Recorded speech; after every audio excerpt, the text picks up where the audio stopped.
Bye जय Shri Shyam. Bye जय Shri Shyam. Hello जी, नमस्ते, आदाब, सत श्री अकाल। कैसे हो आप सभी? आई होप कि आप सब ठीक होंगे, स्वस्थ होंगे, मस्त होंगे और खूब अपना ध्यान रख रहे होंगे भाई, क्योंकि सर्दी आ चुकी है। अब थोड़ा बच्चों का भी ध्यान रखना पड़ता है और खुद का भी ध्यान रखना पड़ता है, तो अपना ध्यान रखिए भाई। और करते हैं फिर भाई दिन की शुरुआत। जैसे कि भाई बंदे तो हमारे जा चुके हैं, अब घर का काम करना है और धूप आ गया है अच्छे वाली। तो मेरा धूप का ज़्यादा वो नहीं रहता है, क्योंकि घर में अंदर तक धूप आती है। जो पीछे वाले 2 रूम है, दोनों में धूप आती है, सारे दिन आती है, किचन में भी आती है। तो भाई जो कपड़े कल धोए थे और निकाले थे उनको ठीक करते हैं, उनको ठीक ढंग से रखते हैं, ताकि जब यूज़ करें तो वो कहीं ढूंढने ना पड़े, उथल फुथल ना हो। तो उनको आज करते हैं सेट। और बाकी ये है जी कपड़े, इनको उठाएंगे और अलग अलग करके रखेंगे। जो बेडशीट है उनको भी पैक करके रख देंगे, क्योंकि अब ये कॉटन वाली यूज़ नहीं होएंगी, तो अब वुलन की ही चलेंगी। इनको रखेंगे भैया उठा के। और ये 2 लाइनें हम सभी औरतों के लिए। हाथों से जिंदगी उस वक्त छूटती नजर आती है, कभी सपनों की तस्वीर बनते बनते जब बिगड़ जाती है। जन्म से लेकर आखिरी सांस लेने तक वो सिर्फ किसी और की होती है। जिंदगी का एक पल भी वो कहाँ खुद के लिए जी पाती है। तिनका तिनका जोड़कर जिस घोंसले को वो बनाती संवारती है, उसके किसी कोने पर भी कहाँ वो अपना नाम लिख पाती है। हौसलों की ऊंची उड़ान का साहस सभी को दे देती है, मगर खुद अपनी चारदीवारी से बाहर कदम नहीं रख पाती है। जो औरों के लिए प्यार और बलिदान की मूरत बन जाती है, वो खुद के लिए 2 बोल प्यार के सुनने को तरस जाती है। और भाई ये 2 लाइनें जो मैंने सुनाई हैं, बोली हैं, उम्मीद करती हूँ कि आप सभी को अच्छी लगी होंगी। अगर औरत को कोई सपोर्ट करे ना, औरत तो जाके ना चांद पे बैठ जाए। इतनी मतलब सहनशीलता, इतना मतलब औरत के अंदर आत्मसम्मान होता है, वो कुछ भी कर जाती है, सिर्फ उसको साथ की ज़रूरत होती है। ये बातें तो भई ऐसे ही चलती रहेंगी। देखिए भई ये कपड़े जो मैंने कल निकाले थे, पर फिर मैंने उठाए नहीं थे, धोए थे जो, बस वो ऐसी के ऐसे ही पड़े थे। और आज मैं फिर इन पे लगी थी ईशान तौर को स्कूल में भेज के। ये जो कॉटन की जो बेडशीट वगैरह थी सारी मैंने उठा के रख दी हैं, जो ऊपर लेने के भी कपड़े थे। और इनको अच्छी तरह से पैक कर करके मतलब अलग रख देंगे, अलग अलग तरह से।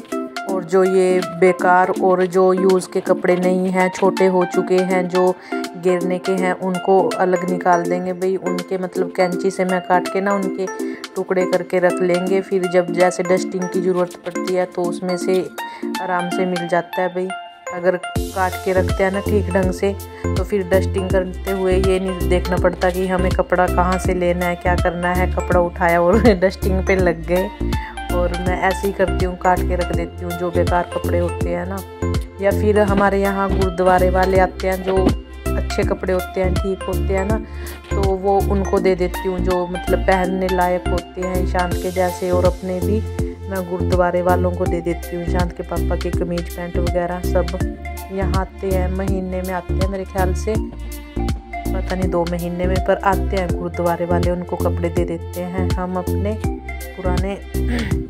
और जो ये सर्दियों के कपड़े थे भाई, ये भी मैंने सारे अलग अलग करके रख रही हूँ, ताकि फिर आगे जब सर्दियों में ये निकालने पड़ेंगे ना, तो बस ढूंढने ना पड़े। तो मैं इनको एक जगह रख दूँगी अलग अलग करके। तो मैं कल अपनी जो स्वेटर पतली पतली सी जो स्वेटर ढूंढ रही थी, वो इनमें भी नहीं मिली। तो फिर वो मुझे मतलब जो मैंने पहले कपड़े रखे थे ना बाहर निकाल के, उनमें से ही मिल गई है भाई। अब सारे कपड़ों में हाथ निकल चुका है, तो पता चल गया है कि कौन सा कपड़ा कहाँ है। अब कोई दिक्कत नहीं होगी। वैसे तो मैं कपड़े अलग अलग ही रखती हूँ, फिर भी पता नहीं चला। मुझे थे तो वो उन्हीं में, पर मुझे वो नज़र नहीं आए। पता नहीं मैं जल्दबाजी में थी इसलिए मुझे नज़र नहीं आए, और ऐसे ही उनको इधर उधर ढूंढती रही। और ये पिलो कवर ये भी मुझसे ना गुम हो गए थे, वाइट वाले, तो जिन पे लाइनिंग थी। और आज ये भी मेरे आगे आगे, तो चलो मेरा ये काम भी हो गया कि मेरे को पिलो कवर मिल गए। और कुछ ये पहनने के कपड़े भी इन्हीं में रखे थे जो डेली यूज़ के हैं, तो उनको भी मैं सोच रही थी साथ के साथ उठा देती हूँ, उनकी भी तय लगा दी थी। और उनको भी सेट कर दिया है भाई। और ये बेडशीट वूलन की ये रह गया एक, तो इसको जब चेंज करेंगे फिर देखेंगे। बाकी सब बिछा दिया है। और ये देखिए ये यहाँ रखूँगी मैं अब। ये कपड़े सारे मैंने अलग अलग पॉलीथीन में अच्छे से करके रख दिए थे, पहले भी जो पहले निकाले थे और अब वाले भी ये। और जो निकालने के जो वैसे कपड़े थे वो बाहर निकाल दिए हैं भाई।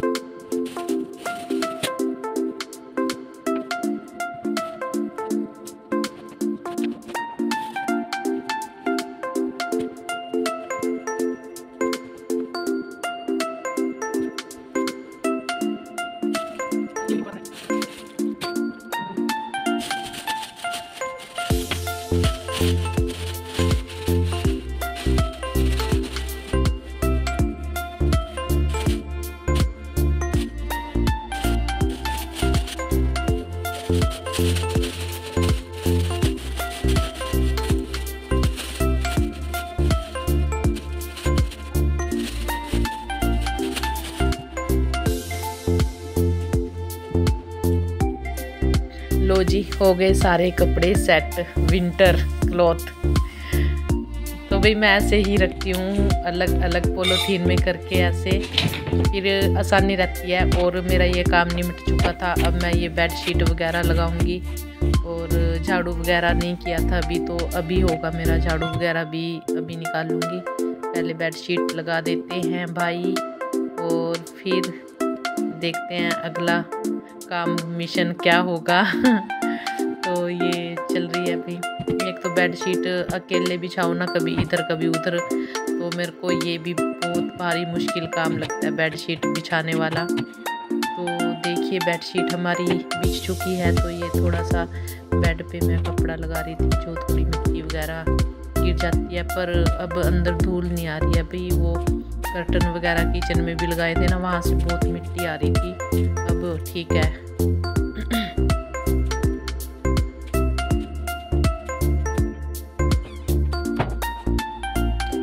किचन का भी थोड़ा बहुत रह गया था, बाकी तो आपको पता ही है, मैं सुबह कर देती हूँ। बर्तन वगैरह तो हो ही गए थे, बस मेरी 1-2 प्लेट थी जो मैंने बाद में खाना खाया था आज। नहीं तो कभी मैं जल्दी खा लेती हूँ, जैसे ईशान तोड़ जाते हैं उनको देती हूँ तो तब खा लेती हूँ। और कई बार जब मैं काम में लगी हुई होती हूँ तो मैं सोचती हूँ चलो बाद में खा लूँगी, फिर काम रह जाएगा। तो वो 1-2 मेरा बर्तन था, प्लेट वगैरह कप, तो वो रह गए थे। बाकी सब मैंने साफ़ कर दिए थे बर्तन वगैरह। तो